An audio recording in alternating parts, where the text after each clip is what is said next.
What's good, y'all? Kid Jerome here. I'm reviewing a different album from 1001 Albums You Must Hear Before You Die Every Single Day, and today's album is Devil Without a Cause by Kid Rock. Devil Without a Cause is the fourth album by Michigan rapper Kid Rock, released August of 1998. I am loosely familiar with Kid Rock. My mother, I know, is on some level a fan. I've met fans of his before. I've seen people wear his t-shirts.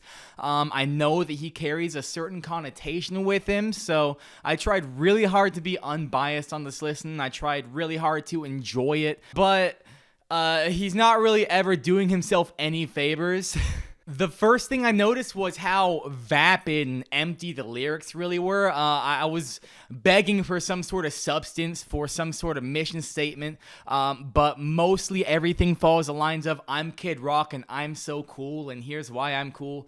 And I appreciate a certain level of braggadocio in rap. I mean, there's infinite ways to talk about how cool you are and what you have to offer to really promote yourself, but he does it in a way that's not necessarily interesting, new, fresh. We just have lyrics like welcome to the party, or I'm slapping the hose, just like really surface level, low-hanging fruit stuff. And I feel like there's constant missed opportunities on this record. I feel like this approach to lyricism relates in sort of an unlikable, unrelatable protagonist. I don't really feel like Kid Rock and I have much in common after listening to this album. I'm kind of happy that I don't relate to a lot of the things he says on this album, because a lot of it veers into more misogynistic and borderline racist or directly racist territory, of which there's countless examples. On Wasting Time, we have this country instrumental with these hip-hop drums, which is fair enough. Definitely not unexplored territory, at least not anymore. But his first words are, I'm pimpin', and very shortly after, he's met with black backup singers, and there's just a lot of culturally inaccurate stuff that he's saying, to where it kind of feels like he is portraying himself as not a true version of himself, but as the white version of something. It kind of feels like how race records were popular. We would have these white artists cover black music, and white audiences would buy much more of it. It's kind of unfortunate that we see this pattern continuing in a more contemporary sense, and in a more subconscious sense. I mean, there's countless examples of him referring to himself as a pimp. At one point, he says he ain't straight out of Compton, I'm straight out the trailer.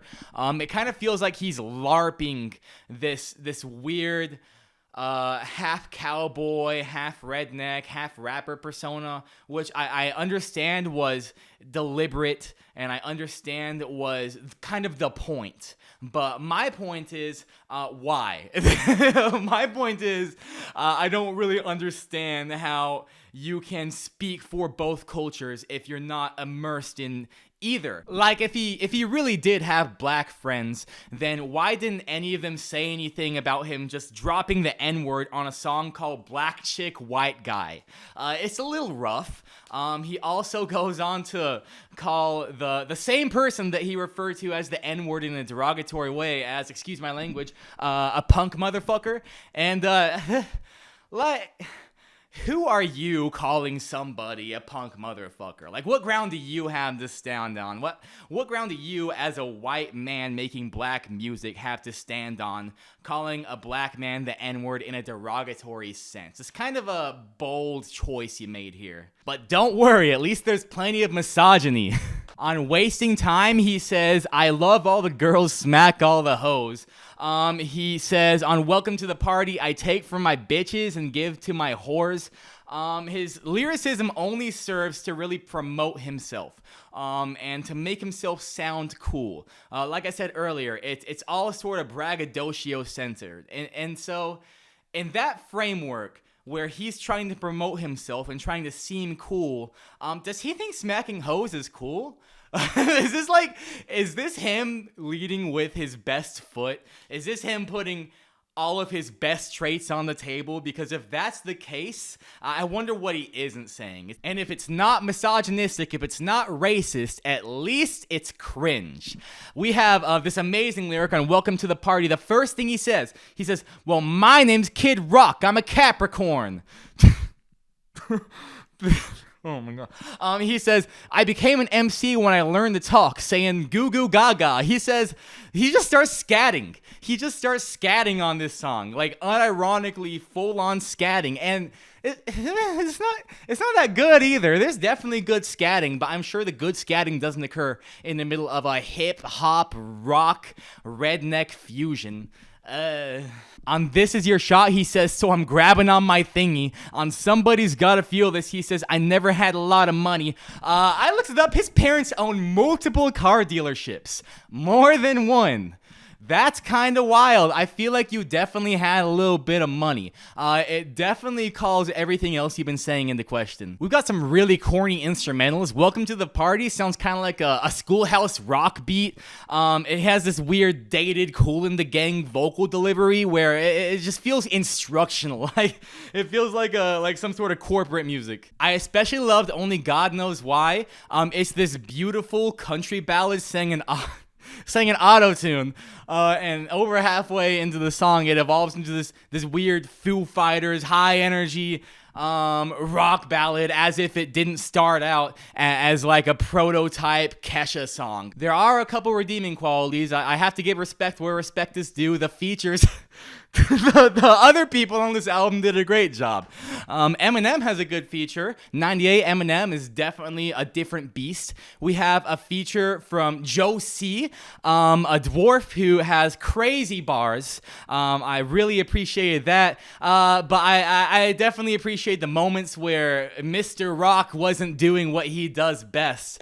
I definitely enjoyed the breaks from the misogyny and the racism and the pimping and the slapping. Where You At Rock is pretty good.